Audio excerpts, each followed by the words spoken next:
माझ्याकडे 4 ते 5 दिवसापूर्वी एक क्लायंट आलं होतं. ते मी त्यांना भेटलो, बोललो. तर ते बोलले की माझ्या लाईफमध्ये हा प्रॉब्लेम आहे.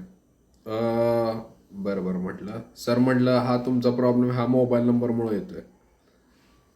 तर मला बोलले की काय मोबाईल नंबरवर काय माझा एवढा विश्वास नाही आहे, काय नाही आहे. मी देवाचं खूप करतो. मी माझ्या देवाचं खूप करतो, त्यामुळे मला ह्या गोष्टीचं काय एवढा फरक नाही पडत, असं त्यांनी मला डायरेक्ट उत्तर दिलं. म्हटलं सर ठीक आहे, काहीच हरकत नाही आहे. तुम्ही देवाचं खूप करता, ही चांगली गोष्ट आहे आणि अजून करा, असंही मी त्याला बोललो. पण सर म्हटलं, हे तुमचे देव फक्त देवाऱ्यातच असतात का? हे तुमचे देव फक्त काय मंदिरातच असतात का? तर मित्रांनो, हे चुकीचं आहे तुमचं मत. देव हे फक्त मंदिरात, देवाऱ्यात नाही आहेत. आपल्या मोबाईल नंबरमध्ये जे अंक आहेत हे सुद्धा देवच आहेत. उदाहरणार्थ 7 अंक हा राहुदेव आहे, एक 8 अंक हा शनिदेव आहे, 5 अंक हा बुधदेव आहे.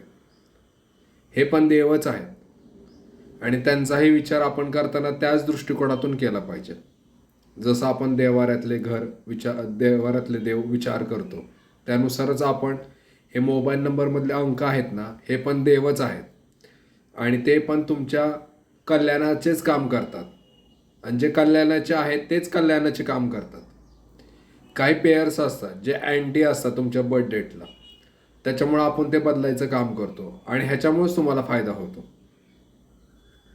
ह्याचा अर्थ तुमच्या मोबाईल नंबरमध्ये जे देव आहेत ना, जे नंबर्स आहेत ना, हे देव आहे. ह्याची तुम्ही तेवढेच काळजीपूर्वक विचार केला पाहिजे बरं का. नाहीतर तुम्ही बाहेरच्या मंदिरातल्या देवाचं करता, सगळ्या देवांचं करतात आणि इथल्या देवाचं काम अपुरं ठेवतात. त्रास मला नाही, त्रास तुम्हालाच होईल आणि नक्कीच त्रास होईल. कारण मोबाईलचे अंक हे अंक नसून ते देव आहेत. जर असा कोणताही प्रॉब्लेम येत असेल, खूप प्रयत्न करून सुटत नसेल, तर 100% तुमच्या मोबाईल नंबरमध्ये प्रॉब्लेम आहे बरं का. आणि तो बदलल्याशिवाय किंवा तो प्रॉब्लेम काढल्याशिवाय तुम्हाला कोणताही पर्याय नाही. पर्यायच नाही.